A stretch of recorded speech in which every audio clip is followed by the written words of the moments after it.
setuju dengan profesor. Sekarang ni term dia pendidikan itu perniagaan. Betul Profesor. Jadi saya ambil ijazah dalam undang-undang kan.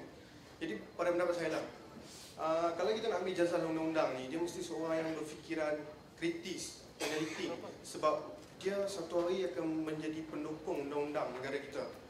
Jadi macam Prof cakap, sekarang lecturer dia punya sistem dia by the book. Maksud dia kalau student tu go beyond the book, dia tengok tak ada dalam dia punya nota dia tu, then student dia tak dapat. Maksud saya, student-student macam ni, sebab saya tanya sebagai seorang student dan kepada Prof yang pendidik dan juga seorang yang pernah melalui situasi ini, student-student ni kalau dia buat macam ni, then paper dia dapat C, dia dapat D, drag pointer dia turun bawah 3.0, dia kena bayar PT, dia tak boleh nak sambung master, dia nak sambung PhD. Jadi pada pendapat saya, student-student yang berfikiran di luar kotak ni tak diberi peluang dalam sistem sekarang. Jadi macam mana pendapat profesor nak atasi masalah? Saudari Bawani ya, pejuang macam dia. Tapi saya akuilah masalah yang dibangkitkan oleh sahabat kita itu ya. Kerana masalah yang pertama yang kita hadapi adalah di law school ataupun di tempat kita belajar undang-undang itu sendiri ya, dengan pensyarah-pensyarah yang bebal ini ya. Dengan sistem kita, dengan sistem kehakiman yang seperti sekarang ini ya, saya itu pun relevan juga sebab sistem kehakiman itu juga menentukan bentuk pendidikan undang-undang yang kita nak bawa. Kemudian legal profession itu sendiri, good system profession guaman itu pun menjadi masalah. Baru ini ada seorang peguam kanan yang dilibatkan dalam SD Bala itu kan, di PAP itu seorang peguam kanan yang dapat Tan Sri ya. Jadi kesemuanya profession guaman, badan kehakiman, kemudian akademik undang-undang semuanya terlibat dalam skandal ini. Jadi saya rasa jawapannya ialah saudara terpaksa berjuang. Mana kalau dapat C pun dapat C lah, macam mana kan? Jadi ini satu perkara yang kita kena perjuangkan dan saya akui memang susah ya. Mudah je saya nak jual buku pada pelajar saya kata buku yang affordable, yang murah ya. Tetapi kawan-kawan tak setuju, dia kata law books mesti harganya RM100 satu. Dan macam itu pemikiran dia. Dia tak mahu buku undang-undang dijual dengan harga RM30 ataupun RM40. Mesti RM100 kalau macam ini. Jadi ini satu pemikiran, satu budaya yang memang sukar dan kita terpaksa melawan arus itu. Sebab itu saya katakan, saudara kena jadi macam saudari Bawani KS ini untuk merubah keadaan ya. Tetapi saya yakin dengan kekuatan, dengan komitmen saudara, kita insya-Allah boleh berubah. Cukup pasal program pendekatan tertentu terhadap event hari ini.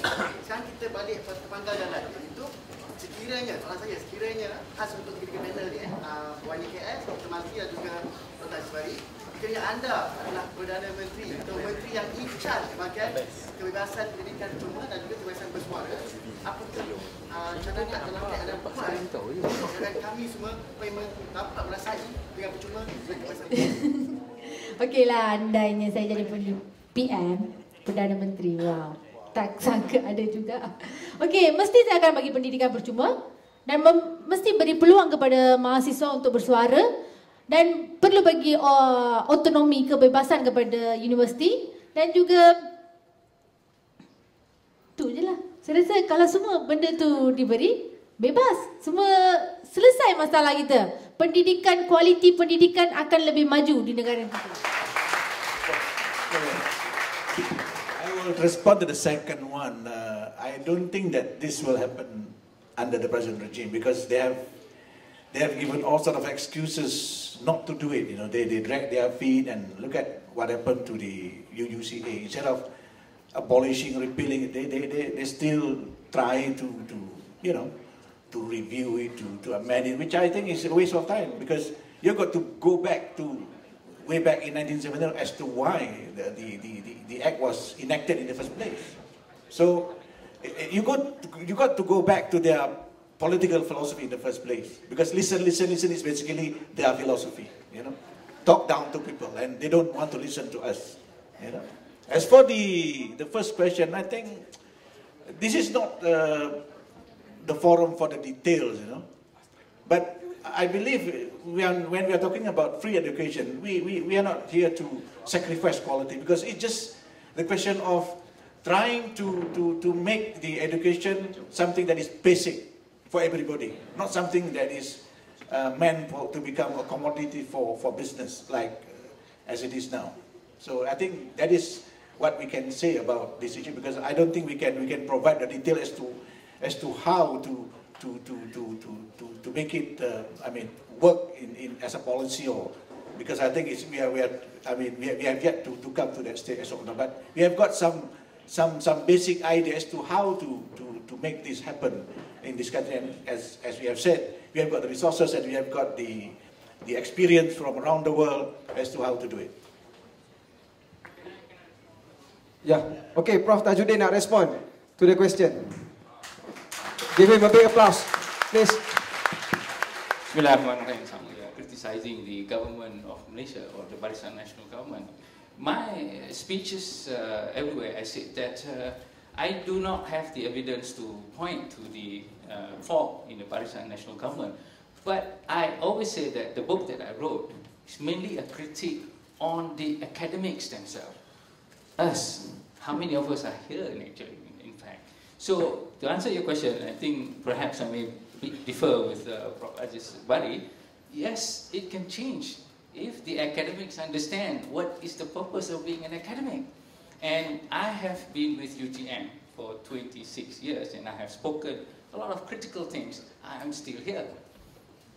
Okay, so even though I wrote quite recently and said that 26 years I've been UTM, I don't even see a single critical discourse and things like that. Very boring, nothing exciting in that nature. And I know this idea of students being trained as, I said, office workers and not leaders is there. But the proof is people like me, I'm still here.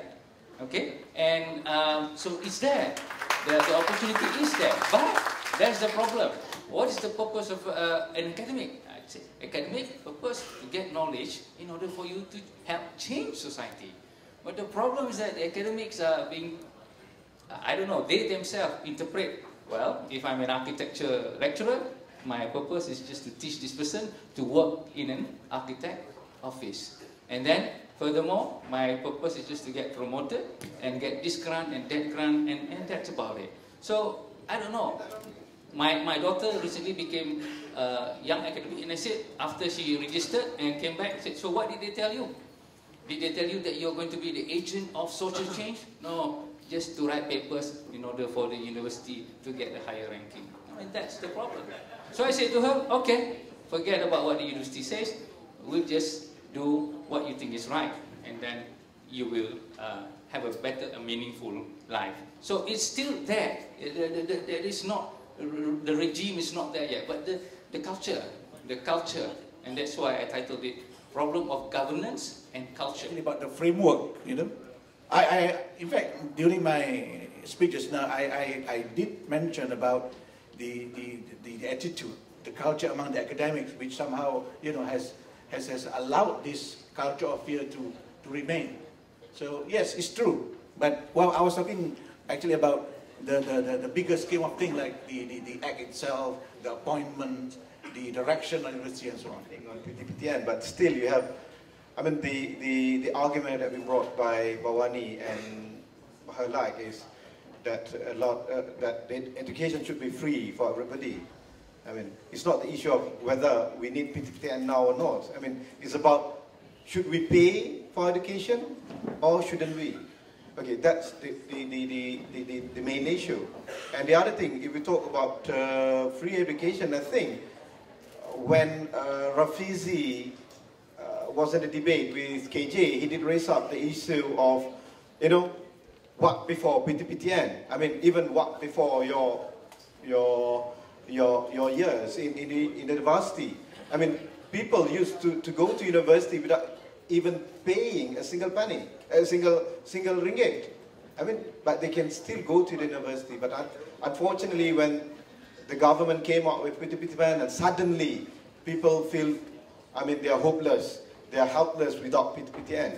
But another thing I would like to point out is, you know, talking about education, we should have the equal opportunity policy for education. You know, the quality that you have in certain universities, I would say certain private universities should be enjoyed too by those in public universities. Yeah. And the other thing, when we talk about, you know, it's a hot potato to pick up, but anyway, I have to speak my heart here. I mean, when you talk about beasiswa, you know, the PTPTN, or we're not talking about PTPTN, we're talking about beasiswa. If a scholarship, we want to give a scholarship, it should be based on need and not on race.